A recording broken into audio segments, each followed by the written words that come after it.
নিজের খেলোয়াড়ি জীবনে ছিলেন একদমই সাদামাটা। ডিফেন্ডার হিসেবে আর্জেন্টিনার জার্সি গায়ে জড়িয়ে খেলেছেন 2006 বিশ্বকাপে। তবে মাঠে তার অবদান ছিল খুবই নগণ্য। তখনও কেউ ভাবেনি কোনো একদিন এই মানুষটি হয়ে উঠবেন আর্জেন্টিনার ফুটবল ইতিহাসের সবচেয়ে গুরুত্বপূর্ণ ও সফল ব্যক্তিত্ব। খেলোয়াড়ি জীবন শেষ করে যখন আর্জেন্টিনার দায়িত্ব নেন, সেই মুহূর্তও ছিল চরম নাটকীয়তায় ঠাসা।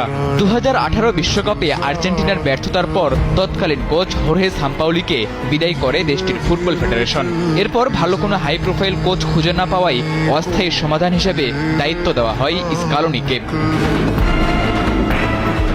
স্কালোনিকে দায়িত্ব দেওয়ার পরপরই শুরু হয়েছিল সমালোচনা। মেসির মতো তারকাদের সামলাতে পারবেন কিনা উঠেছিল সেই প্রশ্নও। তবে সেদিকে কান না দিয়ে কেবল মাঠের পারফরমেন্সেই নজর ছিল আর্জেন্টাইন এই কোচের। দায়িত্ব নেওয়ার পরপরই কাজ শুরু করেন তারুণ্য ও অভিজ্ঞদের মিশ্রণে শক্তিশালী এক দল গঠন করার।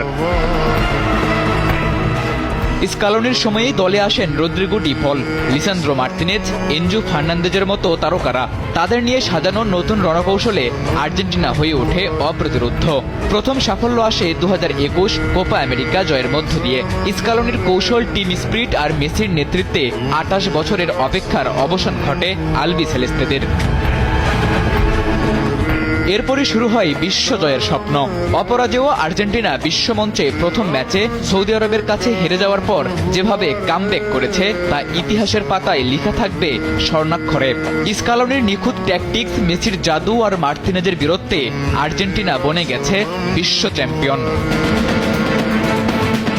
মেসির ক্যারিয়ারকে পূর্ণতা দেওয়া স্কালোনি এখন আর্জেন্টিনার সর্বকালের সেরা কোচদের একজন। অস্থায়ী সমাধান হিসেবে আর্জেন্টিনার দায়িত্ব নেওয়া স্কালোনি শুধু ট্রফি জেতেননি, বরং ফিরিয়ে দিয়েছেন আর্জেন্টিনার হারানো সেই গৌরব। তার রণকৌশলে আর্জেন্টিনা এখন বিশ্বের সেরা দল, সেটা চিরপ্রতিদ্বন্দ্বী ব্রাজিলের যে কোনো ভক্তও অকপটে স্বীকার করেন। স্কালোনির এই নাটকীয় ক্যারিয়ার আরও একবার শিখিয়ে দিয়ে গেল, সুযোগ যখন আসবে সেটিকে কাজে লাগাতে হবে। যে কোনো মানুষের ভিতরে লুকিয়ে থাকা প্রতিভাই তাকে করতে পারে কিংবদন্তি। লিওনেল স্কালোনি সেরাদের সেরা থেকে হয়ে উঠুক কিংবদন্তি কোচ, আর এতেই লাভবান হবে আলবি সেলেস্তেরা।